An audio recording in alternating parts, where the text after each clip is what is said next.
बिस्मिल्लाहिर्रहमानिर्रहीम। बोलते कालम के साथ मैं आमिर रज़ा खान। और मेरी कल की खबर दुरुस्त साबित हुई कि आहिस्ता आहिस्ता अमेरिका और इसराइल का असला जो है ख़त्म होता चला जा रहा है। और उसकी तस्दीक कल रात को अमेरिका में कर दी गई, जब ये कहा गया कि इसराइल को फौरी तौर पर नया असला जो है वो फ़राहम किया जाए।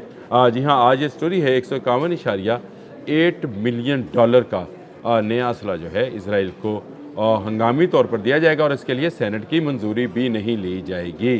अमरीकी सदर ने अपने इख्तियारात इस्तेमाल करते हुए इस असले को फौरी तौर पर इसराइल को देने की सिफारिश की है। और इसकी सप्लाई जो है उसके लिए एक कंपनी का भी जो है उन्होंने ऐलान कर दिया है, जिसका नाम है रेपकॉन USA। उससे कहा गया है कि वो जल्द अज जल्द ऐसा असला तैयार करे जो कि इसराइल की इस वक्त की दिफाई ज़रूरियात को पूरा करे। ईरान इनको घेर कर मुआशी जंग में फंसा रहा है। मैंने पहले कहा था कि ईरान की स्ट्रेटजी जो है वो बड़ी कॉम्प्लिकेटेड और बड़ी आला तर्ज की हिकमत अमली है, जिसमें वो अपना असला कम और दूसरों का असला ज़्यादा ज़ाया करवा रहा है। इसीलिए उसका एक ड्रोन उड़ता है और उसको मारने के लिए कई पेट्रोल चलाने पड़ते हैं और मिलियन ऑफ डॉलर्स का नुकसान होता है। इसी तरह अब ईरान को मज़ीद जो है ऐसी हिकमत अमली का मुज़ाहरा करना है जिससे इसराइल और अमेरिका अपने आहिस्ता आहिस्ता इंटरसेप्टर्स जो हैं ख़त्म करते जाएँ। इंटरनेशनल मीडिया को अगर देखें तो वहाँ बेशुमार स्टोरीज़ ऐसी पड़ी हैं जिनमें ये कहा गया, इवन CNN की भी, कि अमेरिका का इस पर बिलियंस ऑफ डॉलर्स जो है ख़र्चा आ रहा है। यानी एक रोज़ में कितना ख़र्चा आया है, इस पर मैं अलग से एक व्लॉग करूँगा कि इनका ख़र्चा कितना होता है। लेकिन ये बात हकीकत है कि इसराइल का जो असला है वो ख़त्म होता चला जा रहा है। ये जो नया असला है इसमें इंटरसेप्टर मिसाइल थॉट के भी को भी शामिल किया गया है, क्योंकि ये ज़हीरा भी जो है इसराइल का ख़त्म हो रहा है। और अभी मुझे एक दोस्त ने एक वीडियो भेजी जिसमें उसने बताया कि भारतीय सहाफ़ी ने ये कह रहा था कि इसराइल के तेल अवीव के अंदर बंकर्स में छुपे यहूदी भी जो हैं वो मारे जा रहे हैं और इसीलिए और ख़तरनाक बॉम्ब्स जो हैं वो दिए जा रहे हैं। BLU जी एक बॉम्ब है इनका, और ये BLU 110AB इसका नंबर है। इसको कहते हैं जनरल प्रीज बम बॉडीज़। ये बहुत ही हैवी बॉम्ब्स हैं जिनके ज़रिए जो है मुख्तलिफ़ बंकर्स को ख़त्म किया जा सकता है। ये भी इसराइल को फ़राहम करने की मंजूरी दी गई है। मसला क्या है, क्यों ये प्रीज बम जो है ये दिया जा रहा है, और क्या इस बम के गिरने से बैलिस्टिक मिसाइल जो फैसिलिटीज़ हैं उनको ख़त्म किया जा सकता है, या उसके बैलिस्टिक शहर जो हैं उनको ख़त्म किया जा सकता है।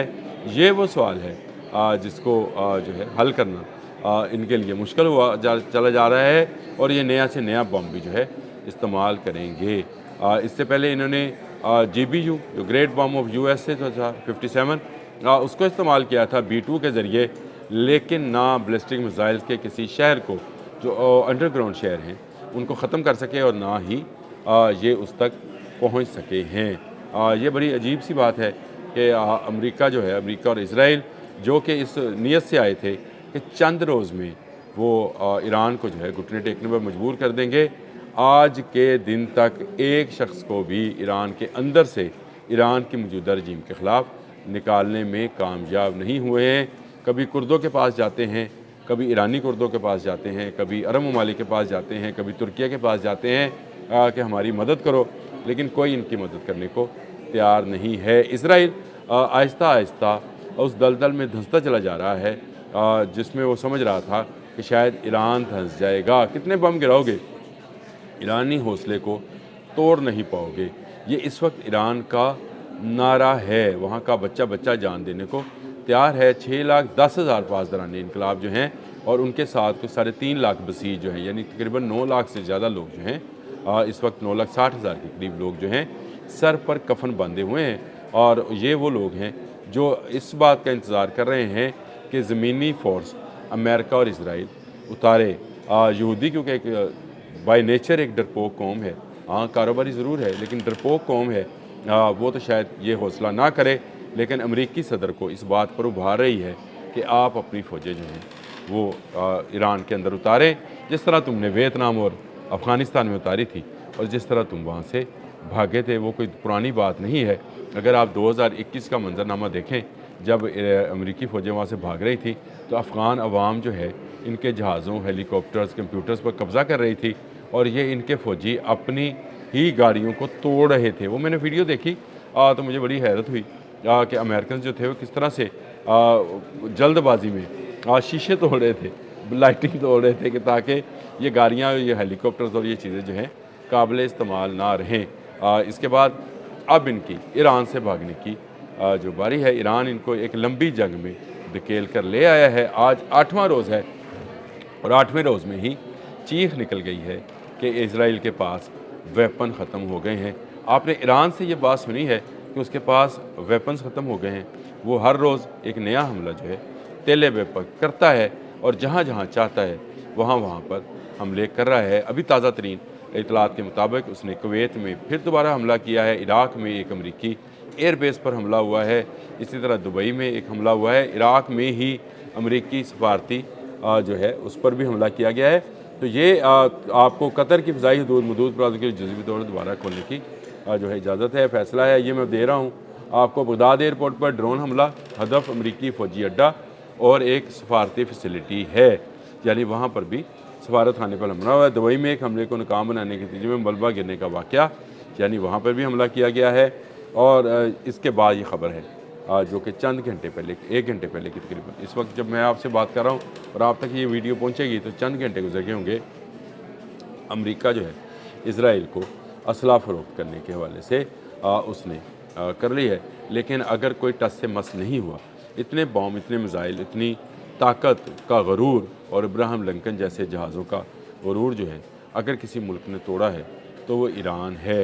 ईरान ना वेनेज़ुएला है, ईरान ना अफ़गानिस्तान है जहाँ पर आप चंद साल बैठ कर जो है अपनी मर्ज़ी से हुकूमत बनवा सकेंगे, और ना ईरान इराक़ है जहाँ पर आपका कब्ज़ा है। ईरान एक खुद मुख्तार मुल्क है जिसने अपनी खुद मुख्तारी और अपनी वतन के दिफा की कसम खा रखी है। आप अब मिनतों में हैं और ये कह रहे हैं कि जो नया सुप्रीम कमांडर बनाएं आपकी इजाज़त से बनाया जाए। आप आहिस्ता आहिस्ता मुज़ाकरात की टेबल की तरफ बढ़ रहे हैं, लेकिन जब आप मुज़ाकरात की टेबल पर पहुँचेंगे, चलते चलते आप मुज़ाकरात की टेबल पर पहुँचेंगे तो बिलियंस ऑफ डॉलर्स अमेरिकन अवाम का आप इस आग की या जंग की भट्टी में धोंक चुके होंगे।